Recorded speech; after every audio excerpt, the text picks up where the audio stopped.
Le jour des examens approche. Tu sens ton cœur qui s'emballe, ta respiration qui s'accélère, ton ventre qui se noue, la tête qui surchauffe. Pas de panique. Ce que tu ressens, c'est ton super-héros intérieur qui s'active. Stress. Oui, j'ai bien dit super-héros. Je vais t'expliquer ce qui se passe biologiquement dans ton corps et te présenter deux personnages qui entrent en scène dans les situations de challenge, d'inconnu et de pression. Stress et peur. Quand ton cerveau perçoit un défi, l'oral, l'évaluation, la compétition, il va augmenter tes capacités. Et qui arrive? Un super-héros. Oui, ton super-héros. Enfin, tu choisis celui ou celle qui te correspond. Selon comment tu vas collaborer avec stress, tu vas vivre ce challenge en phase 1, ou en phase 1 et 2, ou en phase 1, 2 et 3. Bref, je t'explique.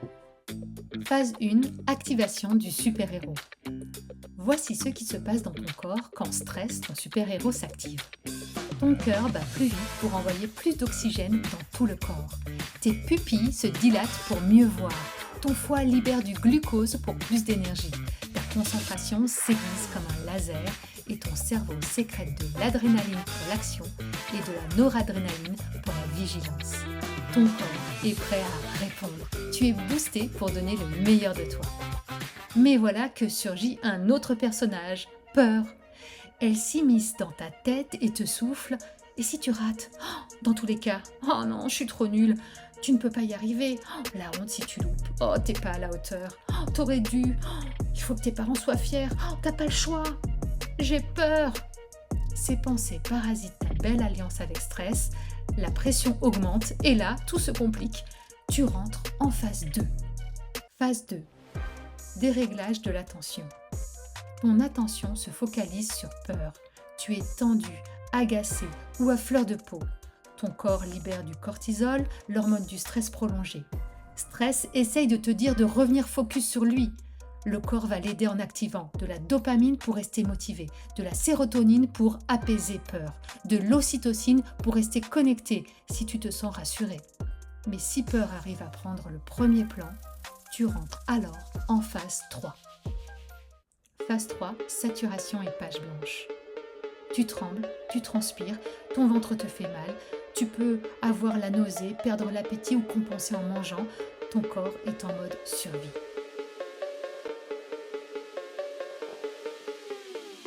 Ton super-héros a beau te hurler qu'il est là, tu ne l'entends pas, tu écoutes peur. Ça donne quoi le jour J? Tu peux vivre la page blanche. Pourquoi? Parce que ton cerveau active un élément clé, tes amygdales. Pas celle de la gorge, celle du cerveau. Tu as deux amygdales, ce sont des sentinelles de l'intensité émotionnelle.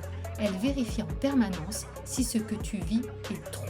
Si oui, elles coupent temporairement l'accès à ton néocortex, la zone de la mémoire, du raisonnement et des connaissances, là où tu as tout rangé pendant tes révisions. Tu sais que tu sais, mais tu n'y as plus accès. C'est biologique. Ton cerveau se met en mode survie, stress, crie, mais tu n'entends plus que peur. Que faire alors? Faire redescendre l'intensité et revenir en phase 2. Puis 1. Rétablir le lien avec stress pour que tes amygdales remettent en route le réseau. Voici quelques pistes. Distingue stress et peur comme deux personnages. Donne-leur une image, rassure peur. Elle est utile dans les vraies situations de danger comme lorsque tu traverses la route et qu'une voiture arrive subitement. Elle te permet de fuir pour te mettre en sécurité. Pour un examen, elle n'a pas le premier rôle. C'est stress dont tu as besoin. Utilise la respiration pour diminuer ton rythme cardiaque qui va informer ton cerveau via ton système nerveux que tu n'es plus en danger. Exemple, fais des cycles de 5-5. Inspire 5 secondes, expire 5 secondes. Tu peux suivre les doigts de ta main pour te guider.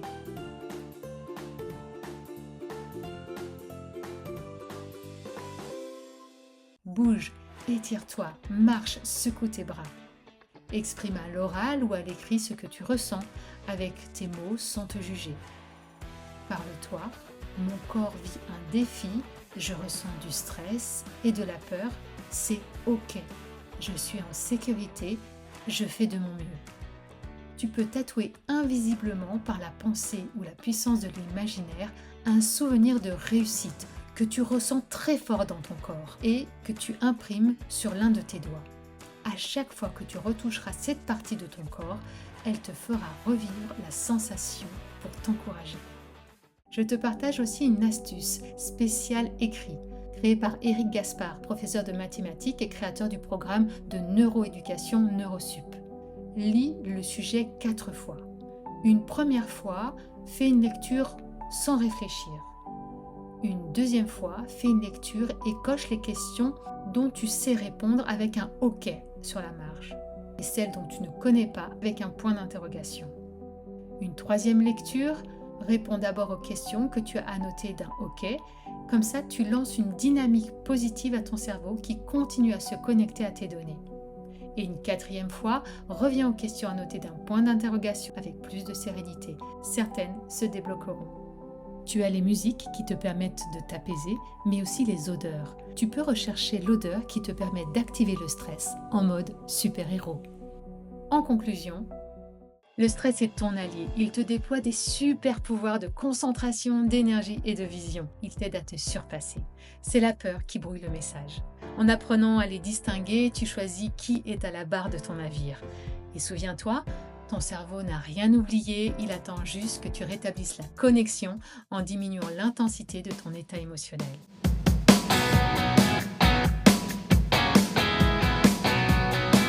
Je te souhaite une belle expérience avec stress et peur dans ton examen. Garde du fun dans tes défis. Bye! Vas-y stress même si j'ai peur. La vie est E-X-P-E-R-I-E-N-C-E. Expérience!